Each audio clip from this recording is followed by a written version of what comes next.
I'm going to talk about the work I've been doing since last February in terms of increasing Black participation in VR specifically. I work for an organization called Black Public Media. It's a 40-year-old nonprofit that serves Black filmmakers and funds Black content or content about the African diaspora.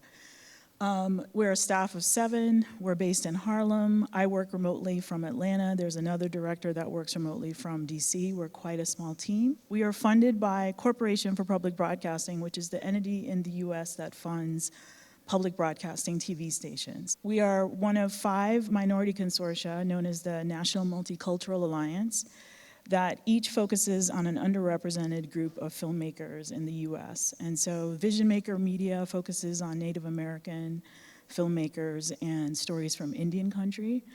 Then we have Center for Asian American Media, Pacific Islanders and Communications, and Latino Public Broadcasting. So what is BPMplus? BPMplus is our umbrella term for all the emerging media programs that we've been doing since last roughly April. The mission of BPMplus is to increase Black participation and awareness of VR and AR as storytelling tools and to lower or remove entirely barriers to entry into the space. If you want to tag anything that I say or react to anything that I mention on the presentation, you can tag it with the BPMplus hashtag. So I just wanted to quickly give some numbers I think that's really helpful in terms of why would a 40-year-old film organization start to focus on teaching Black people about using VR and AR. It seems kind of random, but I think that it's a pretty pressing issue for us considering that we all know in this room the next wave of communication innovation that's going to hit, especially with the adoption of 5G, it's unintentionally going to leave a lot of people out of the next iteration of the communications industry. So in America, Black people make up about 12% of the population, and in the high-tech sector, we make up about 7.4% of the population. But for some reason, when you look at the top 75 tech firms in Silicon Valley, that number drops to about 3%. 2 of the biggest players in the VR space, I thought it'd be important to look at their numbers. So at Microsoft, there are 4% Black employees, and at Facebook, there are 3.5% Black employees. Click once, please. So please remember that Microsoft is the 3rd largest tech firm in the entire world. One more click. And Facebook is the 7th largest tech firm in the entire world. And I think at Facebook, the number in terms of the number of Black people who work in a technical role is actually 1%. So 3.5% for the entire staff and 1% in terms of technical roles. So in terms of what Black people are majoring in and preparing to do outside of as professions, 2 quick numbers to help you get a sense for what we're focused on. So for the school year 2015 to 2016, approximately 10% of all computer science majors in the US were actually Black. And for the school year 2016 and 2017, so just 2 years ago, 12% of the people who graduated with science, technology, engineering, or math degrees were Black. So I think that kind of is a little bit contrary to the sort of the pipeline conversation that has become sort of the default way of talking about Black participation in tech or Black preparation to enter the tech industry. We're 12% of the population. We're actually pretty much at parity with our levels in the population in terms of majoring in technical majors. So I'm going to run down what comprises BPMplus, the program. We have 4 programs. We have VR mixers, where basically we set up anywhere from 2 to 12 seats. When we first started off, it would be 2 to 5 seats, but nowadays when we do a mixer, we tend to set up roughly 10 to 12 headsets. And we show 2 to 3 films, and we have either guest speakers or we have a conversation afterward, a group conversation. The second type of event we have is called a pop-up VR theater. That is basically exactly what it sounds like. We set up, again, anywhere from 4 to 12 seats, and we try to show as many people as possible VR without having any type of conversation or group activity afterward. The third type of initiative we started was that the Black public media had an existing 3-month-long talent incubator called the 360 Incubator, which of course created wonderful marketing issues when I tried to explain to my staff members, that my colleagues, like, it's called 360 Incubator. Oh, that's a terrible name. That's gonna really confuse people. But we added 2 slots to that incubator for VR filmmakers, which they beta tested it for us this year from January, and they graduated in April and pitched at our public pitch event, which is called Pitch Black. And one of the VR fellows won a $60,000 grant from us to promote his VR film. The third thing that we've launched is phase 2 of our sort of long-term plan in terms of increasing VR participation. So phase 1 is exposure, phase 2 is education and training. So we designed and introduced our first VR class earlier this year. It's called Intro to 360 Cameras, and it's a comparison of 4 different models of 360 cameras. My focus is Black storytellers who are millennials and Gen X, but really between me and y'all, I'm really just focused on the millennials. So I wanted to show you 2 concrete examples of the type of filmmakers that we're seeing come to our events, and type of storytellers we're seeing come to our events. So Danielle is 26, no, I think she might be 26 by now. She majored in film and asked about, from the time when she was enrolled, hey, can you teach me a little bit more about immersive filmmaking? And the university was not able to accommodate that request, so she started teaching herself along with some of her fellow students, and basically they're still collaborating now that they've graduated. And she's part of a collective of artists in New York that uses, they're making 360 documentaries about activists and activism, and also making AR apps to use for the purposes of activism. Like, one of their projects is they want to get the statue of Christopher Columbus removed from Columbus Circle because of, many things.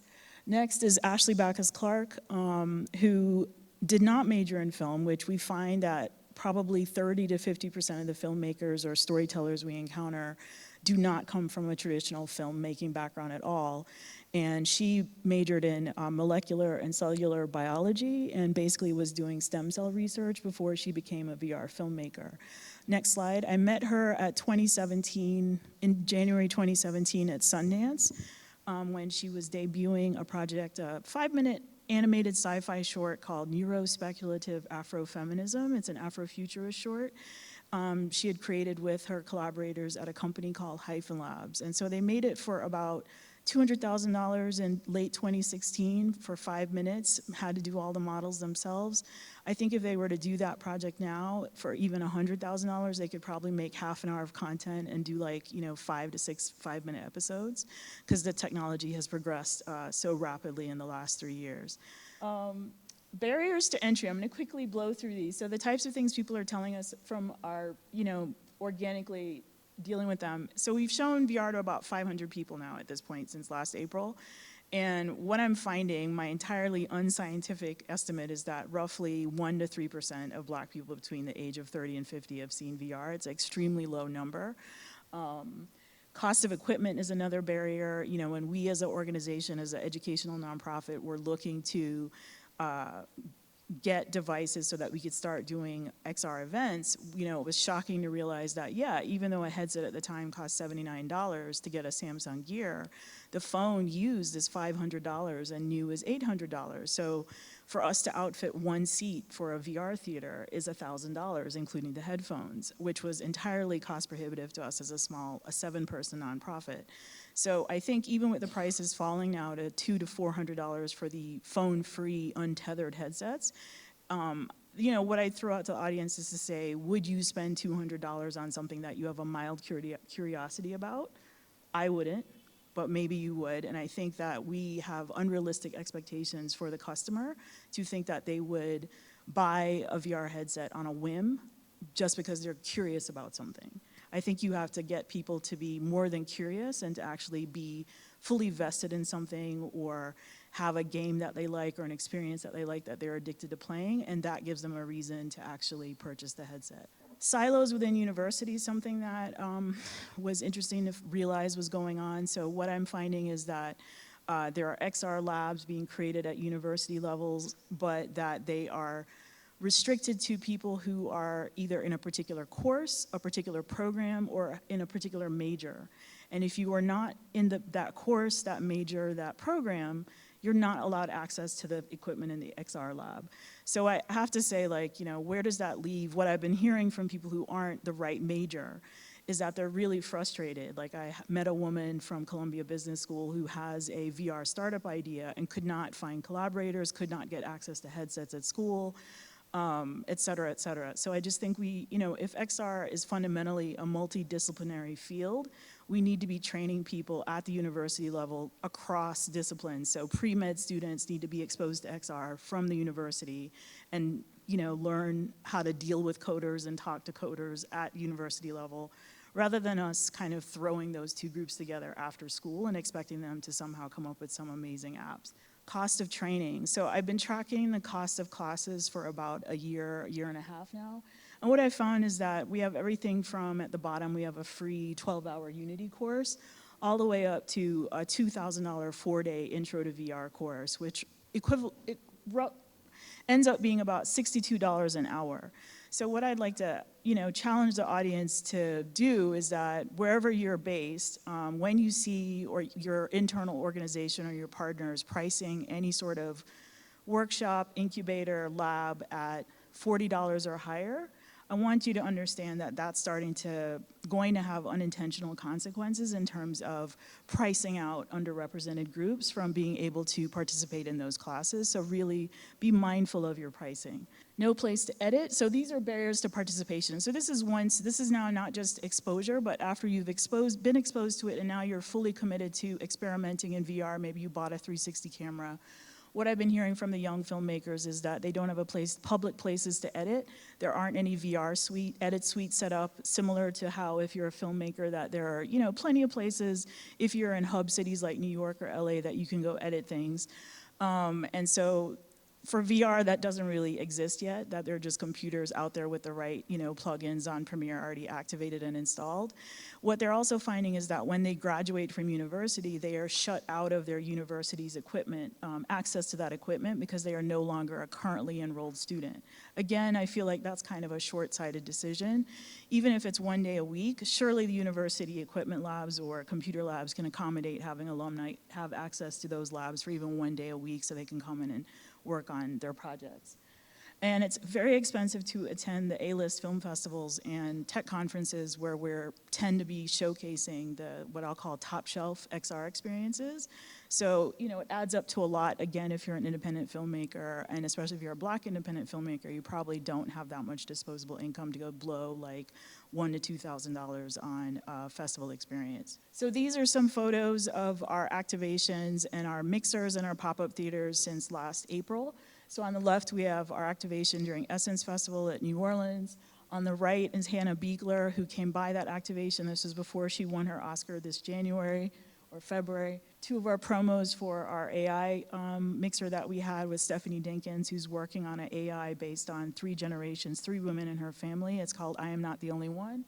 And on the right, our activation that we had at Loyola Marymount in LA. Our activation at Huge, which was really quite successful during Tribeca of this year. And on the right, just a one-on-one meeting I was having with a young man who has an undergraduate degree in architecture and I think public policy, and is enrolled in the graduate program in architecture at MIT, but had never seen VR, which I didn't really understand given what's going on MIT's campus, that I had to bring a headset from Atlanta to show him VR for the first time.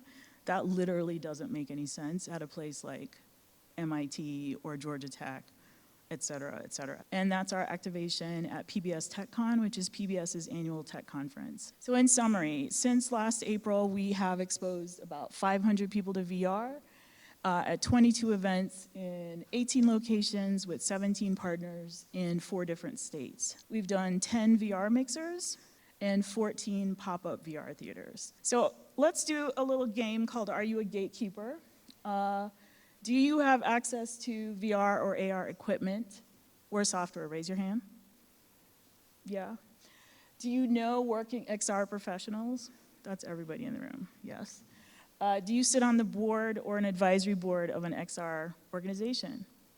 Okay. Do you have access to VR equipment, either in a lab or a makerspace? Anyone in the room? Nope, no one? Do you influence hiring decisions at your organization? A few. And lastly, do you influence pricing decisions at either for XR services, products, or membership? Anyone? No one. One person. So congratulations, you're a gatekeeper. So I think the number one issue that I've seen over the last year and a half is that we as an industry have done an absolutely terrible job at empowering a layer of XR influencers to help us evangelize VR and AR and every other type of extended reality. So imagine if those were headsets. Like, what if you had the equivalent of not exactly Tupperware parties, but people who evangelized on the behalf of the industry and the platform and the medium of XR, right? We don't have that. What I see is that we have VR companies making products, whether it's software, hardware, or both, and then we have the VR professionals who are making content to go onto those products.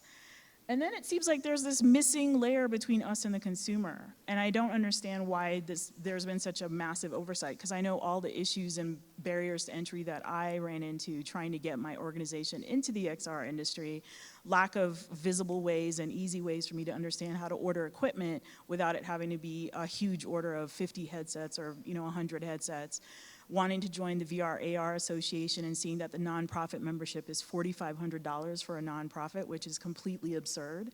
That doesn't tell me that you as an industry want to broaden your reach and have every possible nonprofit, whether it's a high school, community college, art museum, learn about XR, not when you're pricing it at $4,500. Like, there's no way that some high school comp sci teacher or a high school biology teacher or a principal is going to go get approval to go spend $4,500 to join a community trade group.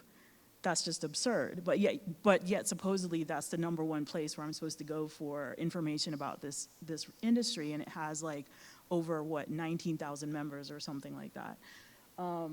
So we have basically ignored those people, and I think we need to figure out ways to reach those people and do a better way to empower them to send our message out into to the end users, basically, whether they're currently students in primary and secondary school or in university, or they are working professionals already out in the field. So kind of like a middleware layer seems to be drastically missing. Next slide. So I want to give you some recommendations for targeting underrepresented groups. My list is for targeting Black people specifically. So Black people are not a monolith. If you're going to target us, like, you need to figure out what type of Black person. Are you targeting Black engineers, Black visual artists? Are you targeting Black doctors, Black educators? You have to be really specific. Next. Pick a location. Don't try to tackle all of the US at one time. The US is too massive. Either pick like a certain size city or a certain size organization you're going after, or a region or a state. Get some measurable goals. Are you gonna measure the success of your program, whatever it is? Is it by attendees, the number of headsets you're giving away, the number of goggles you're distributing, or is it something like the number of students served? Set a budget, and I don't mean 0.003% of your marketing budget, which is like really offensive when people say they're gonna set up some sort of diversity and inclusion initiative or grassroots marketing initiative, and they literally like add so many zeros in front of the thing that it's like, why bother?